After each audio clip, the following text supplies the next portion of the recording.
c'est la fête nationale norvégienne. Du coup, aujourd'hui, je fous que dalle. À demain.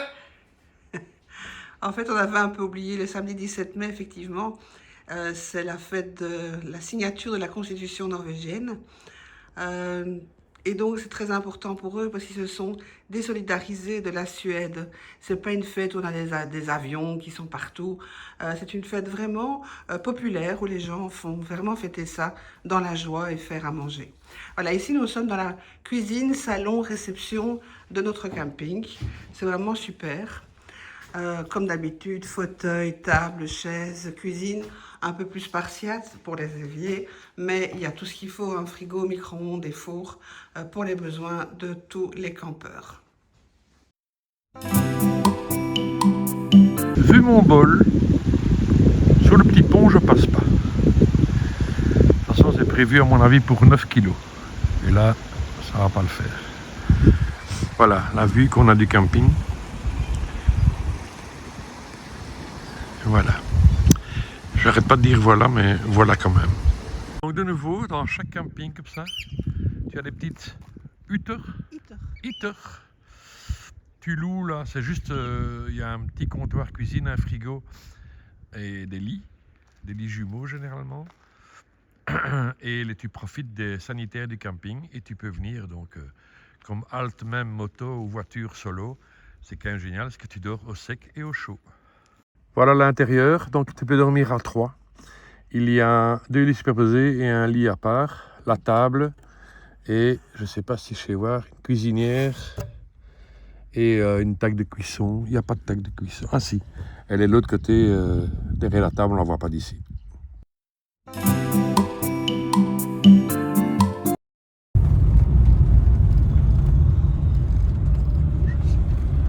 En route vers Bodo.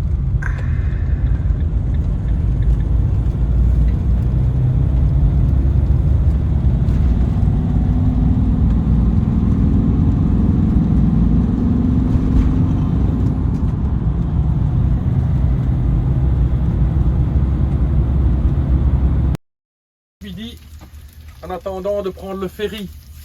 Donc on a quand même 4 heures devant nous. On a le temps de manger, digérer et même de l'évacuer. Enfin bon. Bon, ça c'est peut-être pas à faire non plus. Alors aujourd'hui, effectivement, tout est fermé, comme c'est le jour de fête nationale. Alors les Norvégiens sont très patriotes, il y a des drapeaux partout. Il y a des tas de gens qui se baladent en tenue norvégienne classique, traditionnelle. Ils sont tous bien habillés. Vraiment chouette de voir le pays. Mais tout est au repos, hein. Il n'y a rien qui est ouvert. Et vous savez pourquoi ils sont habillés comme ça? Parce que c'est l'anniversaire de Claude. Alors on souhaite un joyeux anniversaire à Claude.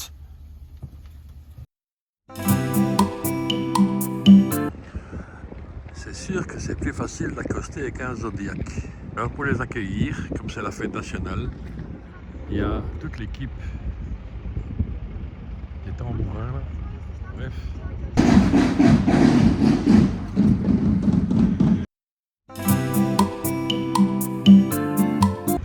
Et voilà, on a été vérifié, notre billet a été accepté. Nous rentrons dans le ferry qui va nous amener au Lofoten.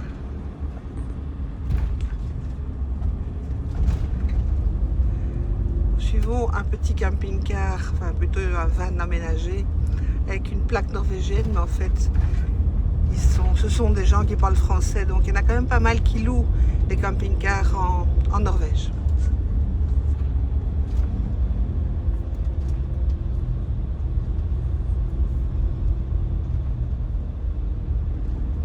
Quand je vois la file qu'il y avait sur le quai, je ne sais pas si tout le monde va pouvoir embarquer.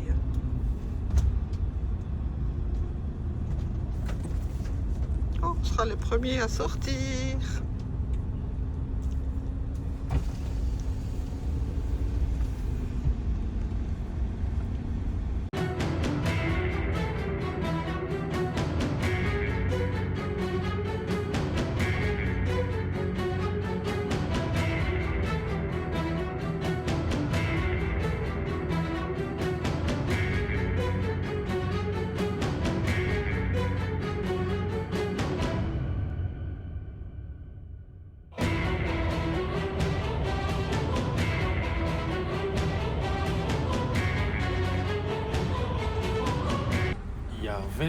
saloperie ici. Alors, c'est une crêpe avec des tranches de caramel. Délicieux, pas très sucré. C'est bizarre, mais c'est pas sucré. Enfin, pour moi. Et c'est très bon. Et moi, je me suis contentée d'un petit café. C'est tout. On est vraiment en première loge hein, pour accoster. On a eu l'autorisation du chef, mais les piétons passent évidemment avant tout le monde.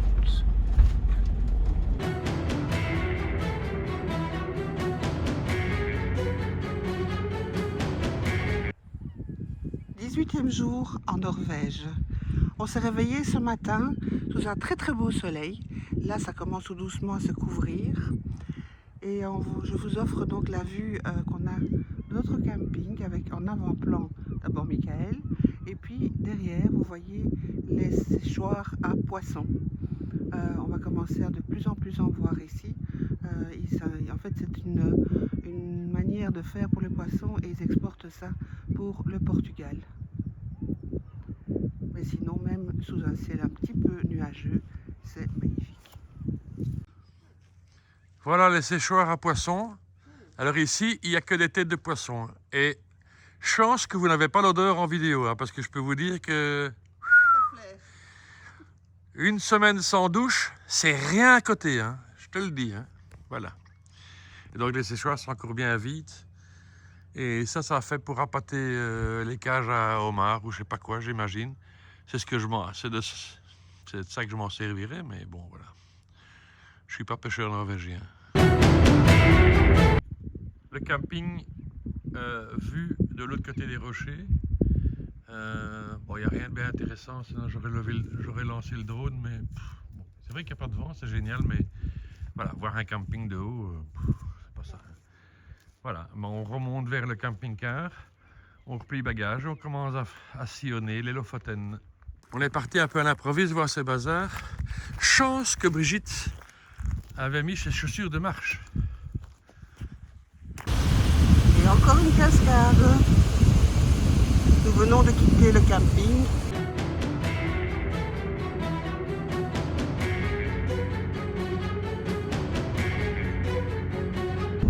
Retour sur Moskenes. Il y a le ferry qui attend pour retourner à Bodø. On est à Rennes, qui disparaît un tout petit peu dans les nuages quand même. Donc on va essayer de lancer le drone de l'autre côté pour avoir une vue d'ensemble. C'est le point de départ d'une excursion très connue, l'ascension du Rennebring, qui dure 2h30 et qui est constituée de, je pense, 1600 marches. Ça sera sans nous.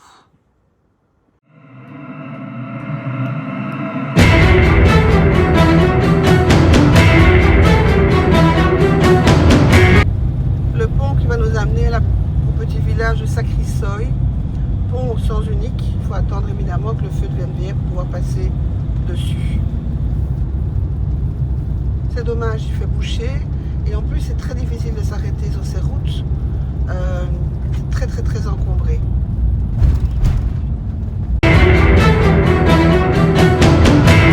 Le village de Sakrisøy, vu de l'autre côté du pont, mais c'est dommage, les montagnes sont vraiment dans les nuages.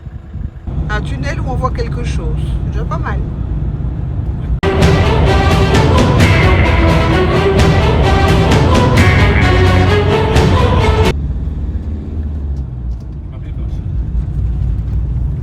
Là, les paysages deviennent nettement plus jolis. On emprunte une petite voie latérale, on quitte la route principale. Ces ponts nous ont attirés, on va aller les faire.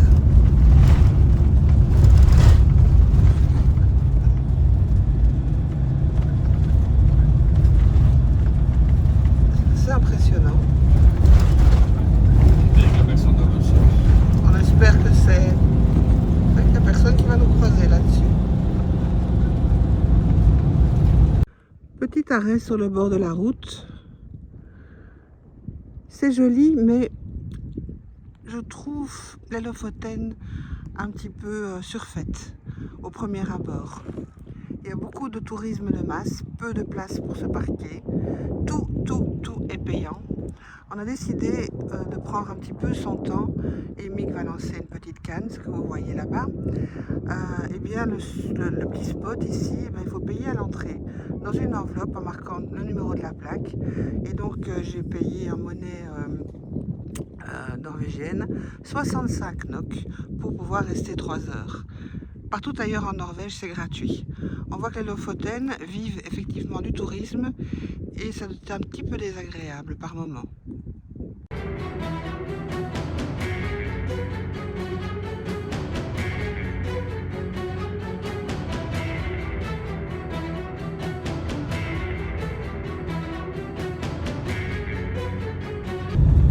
Les couleurs, Tu sens qu'il y a le ça bus c'est vraiment beau.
Lundi 19 mai, nous avons été faire la vaisselle à côté en fait, du fumoir à poisson, enfin du séchoir à poisson.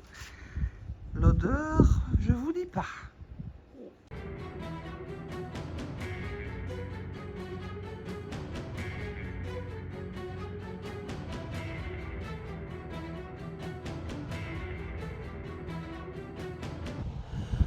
Après avoir fait nos courses, on est sorti de la route principale, prendre une toute petite route sur le côté pour rejoindre 2 plages qui étaient notées dans les guides. La plage d'Auckland, que vous voyez ici, et il y a une autre plage un petit peu plus loin qui s'appelle la plage d'Utaklef. Les couleurs sont vraiment splendides malgré le temps qui n'y est pas. C'est très très nuageux, mais la mer a des couleurs exceptionnelles. Alors voilà, j'ai décidé de mettre une bonne veste et d'aller faire un tour vers cette plage. C'est vrai que ça aurait été nettement plus joli avec un rayon de soleil, mais bon. Alors d'une plage à l'autre, on a du soleil, on a des nuages, on a les 4 saisons quasiment en 10 minutes. Il pleut pas, il fait pas chaud. Il y a du vent, puis le vent est tombé. C'est assez particulier comme météo, les Lofoten. Alors moi, j'ai pas très chaud. J'envoie mes disciples filmer et faire des vidéos à ma place. Voilà, moi je suis bien au chaud dans le camping-car. Non, la raison, c'est que ce parking est payant pour aller faire des photos. Et donc, quand tu restes dans le camping-car, eh bien... Qui s'attendrait à avoir une plage de sable aussi blanc au nord du cercle polaire arctique? C'est extraordinaire.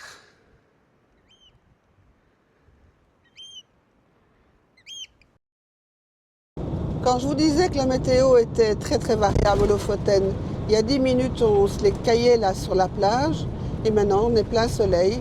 On retourne vers Leknes et puis on va reprendre notre direction d'une autre plage. Alors nous avons pris une route vers Egum, petite route secondaire d'une dizaine de kilomètres qu'on refait pour l'instant dans l'autre sens. Tout est payant. Dès qu'on passe un endroit, on paye. Ok, le paysage en vaut la peine, mais là, je trouve que c'est un peu poussé très très loin le bouchon. Donc, on a juste fait l'aller-retour et on revient sur nos pas pour rejoindre la E10. C'est vrai que la vue est vraiment splendide. Les couleurs se déclinent dans les bleus, émeraudes, verts. On ne se croirait pas du tout en Norvège en fait. Parce que cette mer et ce sable blanc, ça ressemble à toute autre chose que ce qu'on a vu de la Norvège jusqu'à présent. C'est vrai que les Lofoten sont très très belles, mais c'est devenu vraiment un tourisme de masse. Et ça, c'est très dommage. C'est vrai que c'est très beau. Et nous avons pique-niqué quelque part là-bas. Hop, mon vilain doigt s'en va. Nous sommes sur une aire gratuite. Oui, on a trouvé un parking gratuit. C'est infernal, au Lofoten. J'ai l'impression d'être à la Côte d'Azur, mais c'est plus joli ici. Ah ouais. Oh, moi je connais Rennes. On n'a rien su voir. Ramberg. On n'a pas été faire Nordfjord parce que c'était un village recomposé, un village, comment on va dire, c'est un village musée où il faut payer pour aller voir. Je trouve ça un petit peu stupide. C'est gratuit à partir de 18h quand tout est fermé en fait. Oui, il y a Victen, ça en a été. On a été faire Leknes. De Leknes, on est redescendu, mais on ne le voit pas. On a été faire les plages ce matin de Utaklev. Et là, on remonte, on vient de faire Egum. Les plages payantes, hein. Bien sûr, Egum. Et puis là, on est au Torfdalshalsen. Et on va donc arriver bientôt, en fait, donc, à Eniksvar. Et ce soir, on dort où? Normalement, on devrait dormir ici, à Kabelvak. Voilà. Kabelvok. Vous savez à peu près tout.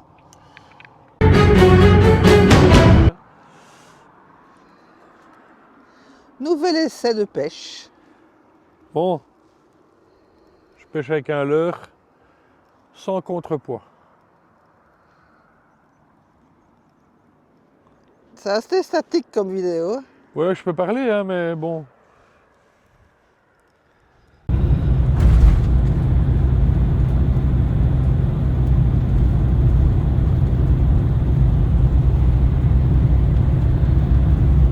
Le pont qui va nous amener bientôt de l'autre côté, près de Svolvær et de Eniksvar.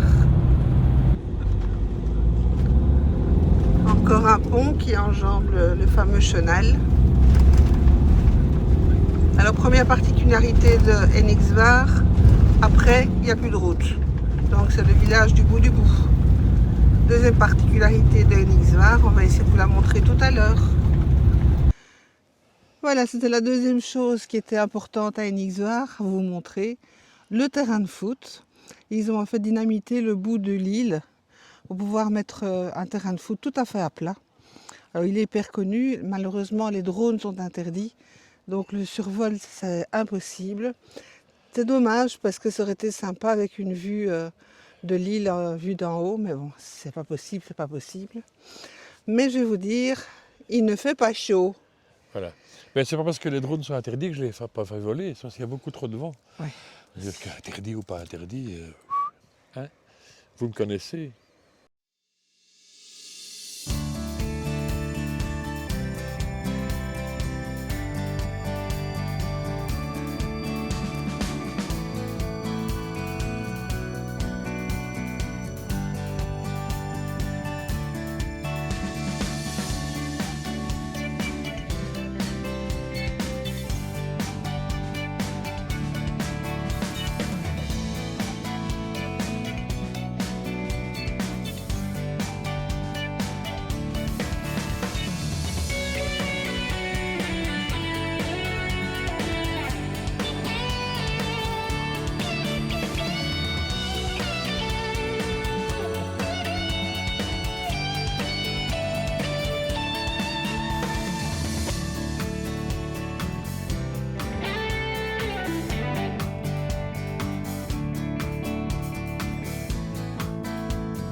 Et toujours ces séchoirs à poissons, partout où qu'on aille, que ce soit dans le nord de la Norvège ou à Lofoten, c'est vraiment la spécialité du stockfish.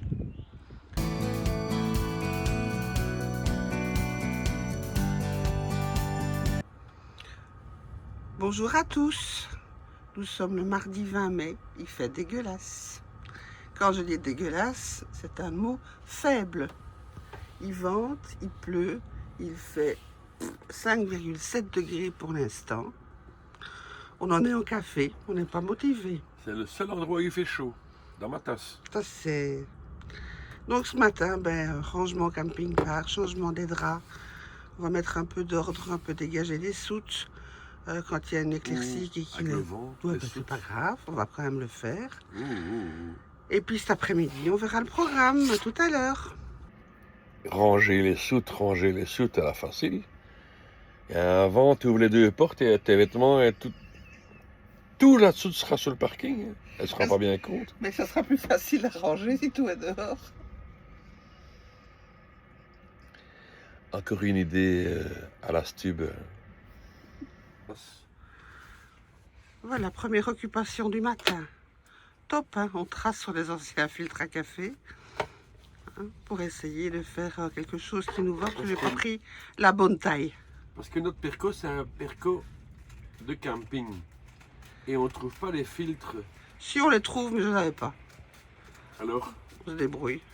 l'ONEM m'a trouvé, c'est plus l'ONEM, m'a trouvé du boulot. Je coupe des filtres.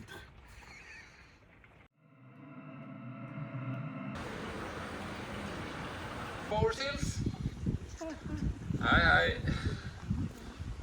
And her Forces dating. And here in the pool, only herring. Hey. Dog, dog. Hey. But in the wild, yeah, he did that. Yeah. But in the wild, I will hunt at about often 20 types of fish. Therefore, we gave them one piece every day with a bit of meat pellet, special for the moment to be sharp and good. Yeah, she is clapping there. It was the Molly 2 years.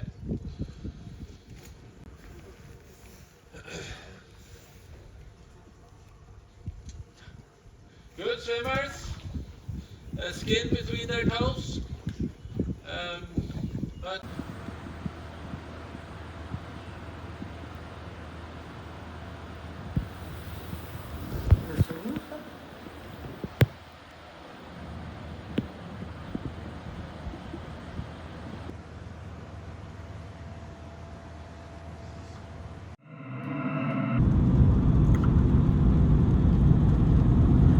Voilà, nous quittons Svolvær. Heureusement qu'on était se renseigner pour la fameuse croisière silencieuse sur le Trollfjord. Chose qui me tenait à cœur, mais bon. On a été se renseigner. De 1, il n'y a qu'un départ par jour, c'est à 9 h du matin. C'est pas vraiment top parce qu'à cette heure-là, il fait pas très chaud, mais passons. Il n'y a aucune place pour pouvoir mettre notre camping-car. Tout est payant à Svolvær. Alors la croisière dure 3 heures et on peut payer que par 2 heures. Alors il faudrait m'expliquer où est l'erreur. Hein. Donc voilà, il ne fait pas super beau. On a eu un peu de soleil, mais là maintenant on reprend la route. Je suis un petit peu out des Lofoten. Je suis un peu dépitée. Je m'attendais vraiment à autre chose. Ok, il y a des jolies choses de Lofoten, mais j'ai l'impression de n'être que des pompes à fric. Et donc ça c'est très désagréable. Donc nous quittons et nous allons prendre le bac à Fiskebol pour Melbu qui se trouve de l'autre côté, du côté des Vasterålen. À tout à l'heure. Voilà, là c'est officiel, on quitte les Lofoten, on part donc vers Melbu. Drôle de nom, hein. Et donc on rentre dans le ferry. Nous quittons les Lofoten, relativement assez déçus. Alors, pas par les paysages, ça c'est très beau, même quand il faisait gris, il y avait encore les beaux paysages. On a eu quand même quelques rayons de soleil pour des photos et des vidéos. On est très déçus par par le surtourisme. On fait partie des touristes, mais c'est pas ça que je veux dire. C'est tout et ils profitent de tout. J'ai l'impression de me croire à la Côte d'Azur. Un petit parking pour s'arrêter. Allez hop, 65 NOK. Un petit truc ici. Tu vas aller faire on voulait faire le ferry électrique pour aller voir les aigles de mer et il y avait une espèce de drone sous-marin pour aller voir les poissons. On est à 100 euros. 100 euros 120 euros par personne. Alors ça dure 3 heures. Tu as un parking où tu payes par 2 heures pour mettre ton camping-car, mais pas la 3e heure. Donc ça veut dire que tu as juste une chance d'avoir une prune quand tu reviens ou quand tu l'as enlevé. Donc on l'a pas fait. On va se consacrer sur le petit ferry pour aller voir les baleines. Ça c'est dans quelques jours. Et voilà. Mais ici nous quittons donc, nous sommes sur le bac. On quitte Lofoten relativement déçu, comme je disais. C'est surfait. C'est vraiment surfait. Alors, tous les guides qui te disent Lofoten, bon, ouais. Tout est 4 fois plus cher. Ici, on a trouvé un camping en dehors de Lofoten, clac, moitié du prix. Avec toutes les commodités et les douches chaudes. Alors qu'au Lofoten, tu payes 400 NOK. Bon, c'est pas des prix énormes, mais voilà. Mais tu dois encore mettre ta carte Visa dans la douche pour avoir l'eau chaude. Ce qu'il n'y a pas ailleurs, la Norvège. Donc, par rapport à tout ce qu'on a connu en Norvège, le Lofoten, c'est pas la Norvège. Alors ceci, c'est un coucher de soleil qui se couche pas. Puisqu'il se couche pas. Voilà. C'est tout ce que j'avais à dire. Voilà, il est minuit 17. Nous avons fini les lessives. Je pense qu'on va aller dormir.